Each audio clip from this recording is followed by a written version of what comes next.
அஸ்ஸலாமு அலைக்கும். Hi hello friends, welcome back to my channel. இன்றைக்கி நம்ம என்ன பார்க்க போகிறோம்னா, ரொம்ப ஈஸி அண்ட் குயிக்காக எப்படி ரசம் செய்யலான்னு தான் பார்க்க போகிறோம். சரி வாங்க நம்ம வீடியோக்குள்ளே போகலாம். அதுக்கு நான் ஒரு லெமன் சைஸ் அளவுக்கு புளி எடுத்து ஊற வச்சுக்கிறேன். நீங்கள் எந்த அளவுக்கு செய்ய போகிறீங்களோ அந்த அளவுக்கு ஊற வச்சுக்கோங்க. அடுத்து மிக்ஸி ஜார் எடுத்துக்கலாம். அதில் நான் இந்த அளவுக்கு இன்றைக்கி மிளகு சேர்த்துக்கிறேன். அடுத்து சீரகம் சேர்த்துக்கோங்க. அப்புறம் ரசப்பூண்டு சேர்த்துக்கோங்க. இந்த சின்ன அளவு பூண்டு சேர்த்துக்கோங்க. அப்போ தான் ரொம்ப வாசமாக இருக்கும். பெரிய சைஸ் பூண்டு சேர்த்துக்க வேணாம். அடுத்து 2 பச்சை மிளகாய் சேர்த்துக்கிறேன். அடுத்து கருவேப்பிலை சேர்த்துக்கிறேன். அடுத்து கொத்தமல்லியும் சேர்த்துக்கிறேன். ஃபைனலாக எல்லாத்தையும் போட்டு மிக்ஸி ஜாரில் நல்லா கொரகொரப்பாக அரைச்சிக்கலாம். நைஸாக அரைக்காமல் கொரகொரப்பாக அரைச்சிக்கோங்க.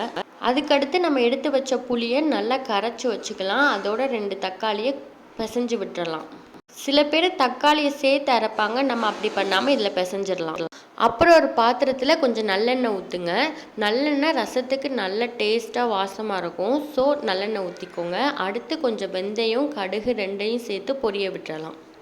அடுத்து நம்ம மிக்சியில் கொரகொரப்பாக அரைச்ச பேஸ்ட்டை சேர்த்துக்கலாம். அதில் பச்சை வடை போகிற வரைக்கும் நல்லா வதக்கிக்கலாம். அடுத்து நம்ம ரெடி பண்ணி வச்சுருந்த புளிச்சாறை இதில் ஊற்றிக்கலாம். உங்களுக்கு எந்த அளவுக்கு ரசம் நீங்கள் செய்ய போகிறீங்களோ அதுக்கேற்றாப்புல புளிப்பு டேஸ்ட்டு பார்த்துட்டு தண்ணி ஊற்றிக்கோங்க. தேவையான அளவுக்கு மஞ்சள் பொடி சேர்த்துக்கலாம். அடுத்து பெருங்காயம் கண்டிப்பாக சேருங்க, அப்போ தான் வாசமாக இருக்கும். ஃபைனலாக அது மேலே கொஞ்சம் கொத்தமல்லி, கருவேப்பிலை 2ஐயும் தூவி விட்டுறலாம். அடுத்து ஒரு 2 மினிட்ஸ் மூடி வச்சுக்கலாம். ரசம் நீங்கள் எப்போ செய்கிறீங்களோ லைட்டாக மூடி வைங்க ஒரு 2 மினிட்ஸ். அப்போ தான் ஸ்மெல் வெளியே போகாமல் நல்லாயிருக்கும். ஃபைனலாக நுர கூட்டி வந்துருச்சு. ஒரு 2 மினிட்ஸ் கொதிக்க விட்டுட்டு இனி ஆஃப் பண்ணிடலாம்.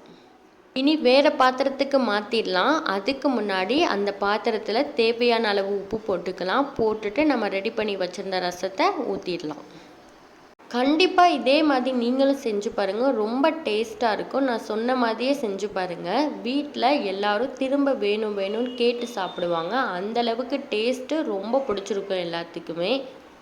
இந்த வீடியோ உங்களுக்கு யூஸ்ஃபுல்லாக இருக்கும்னு நினைக்கிறேன். இந்த வீடியோ உங்களுக்கு பிடிச்சிருந்துச்சுன்னா மறக்காமல் நம்ம சேனலை சப்ஸ்கிரைப் பண்ணி வச்சுக்கோங்க. தேங்க்யூ.